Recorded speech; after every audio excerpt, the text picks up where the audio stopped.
シナンジュとユニコーンガンダムのどちらか作ってみたいと思います。箱の大きさはシナンジュの方が一回り大きくて、箱の厚みも比べてみるとだいぶシナンジュの方が厚いです。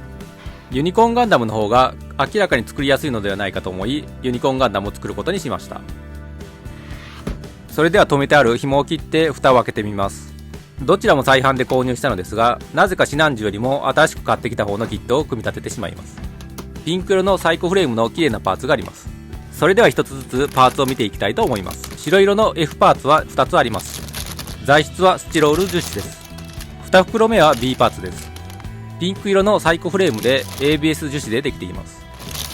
3袋目は G パーツです。白色でスチロール樹脂でできています。マーキングシールも袋の中に一緒に入っています。4袋目は D パーツです。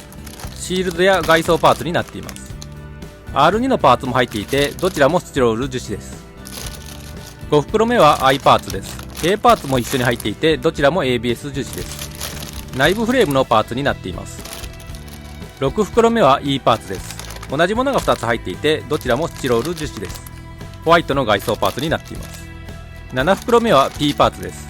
バックパックなどのブルー系のパーツでスチロール樹脂になっています。H パーツも一緒に入っていて、ABS 樹脂でできています。8袋目は A パーツでサイコフレームのピンク色のパーツになっています。ABS 樹脂でできています。拡大してみるとサイコフレームのパーツは透けているのがわかります。N パーツも一緒に入っていてスチロール樹脂でできています。9袋目は C パーツでスチロール樹脂でできています。見づらいですがビームサーベルのエフェクトパーツも入っています。薄い水色のようなエフェクトパーツになっています。10袋目は J パーツと L パーツです。内部フレームなどのパーツで ABS 樹脂でできています。11袋目は R1 のパーツでスチロール樹脂でできています。カラーシールとガンダムデカールも入っています。金色のカラーシールはこの角のパーツに貼ります。12袋目は O パーツと M パーツです。O パーツは2枚あり、どちらもスチロール樹脂でできています。最後に28ページからなる取扱説明書です。2010年メイドインジャパンと書いてあります。デカールの貼り方と最終面はユニコーンモードとデストロイモードの写真です。12袋22のパーツを積んでみるとこれぐらいの高さになります。シナンジュよりは少ないですがマスターグレードなのでかなりのパーツ数です。可動域の紹介です。まずは頭部の可動域からです。前後にはこれくらい動きます。頭部は一周回すことができます。次はショルダーアーマーです。少しだけ前後に動かすことができます。可動域はかなり狭い方だと思います。ショルダーアーマーは前後に開くようなことはないです。腕はショルダーアーマーと一緒に回り一周回ります。横側は干渉するまで動きます。少し腕を回転させると少しだけ余計に動きます。腕も90度以上は曲がりますが、あまり可動域は大きくないです。指は親指と人差し指が単独で動き、あとの3本は一緒に動きます。ハンドパーツは左右に少しだけ動き、一周回すことができます。腰の部分は左右にはほとんど動かないです。前後はロック機構がありますが、外してもほとんど動かないです。フロントアーマーは少し前後に動いて90度ぐらい回転します。サイドアーマーは45度ぐらい動きます。あとは前後に少しだけ回転します。リアアーマーは前後には動きますが回転する機構はないです。足はフロントアーマーに当たるまで前に動きます。後ろ側はリアアーマーに干渉するまで動きます。横側は可動域が一番大きくて90度ぐらい開くことができます。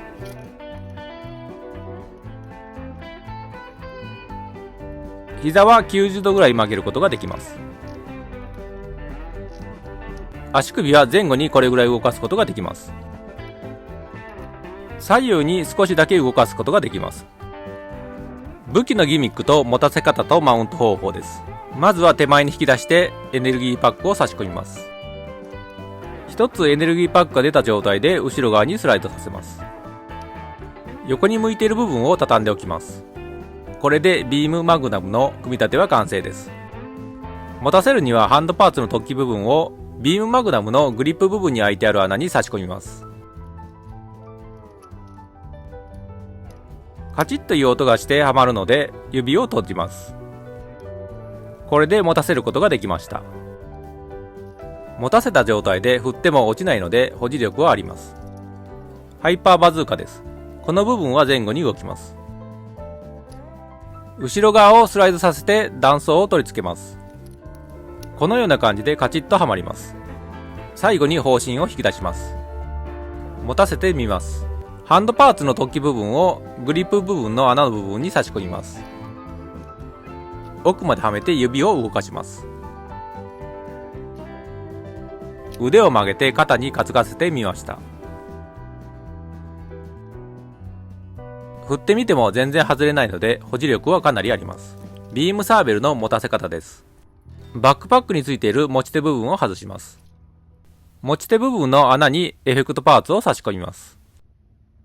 ハンドパーツの突起部分を持ち手部分の穴に差し込みます。はめることができたら指を閉じます。これでビームサーベルを持たせることができました。ビームトンファーです。まずは腕の先の部分を引き出します。次はこの部分を外側に引き出します。この部分を動かしてエフェクトパーツを差し込みます。ビームトンファーを展開することができました。戻す場合には逆の手順で戻すことができます。ビームマグナムのマウント方法です。まずはこの部分を手前側にスライドさせます。一つ目は腕のこの穴に先ほどスライドさせた部分を差し込みます。このような感じでマウントさせることができます。もう一つのマウント方法です。まずはこの部分を起こします。バックパックの中央の穴に先ほど起こした突起部分を差し込みます。このような感じでマウントすることができます。エネルギーパックはリアアーマーのこの部分にマウントすることができます。もう一つ反対側に取り付けることができます。ハイパーバズーカのマウント方法です。まずは方針部分を押し込みます。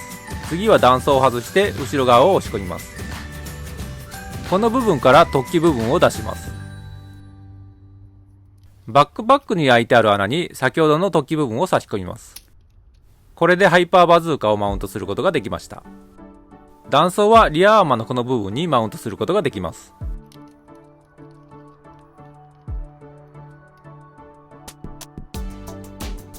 縦のマウント方法です。この突起部分を腕の穴に差し込みます。前方の部分を腕にはめてやると固定することができます。これでシールドを持たせることができました。前方の部分はこの部分です。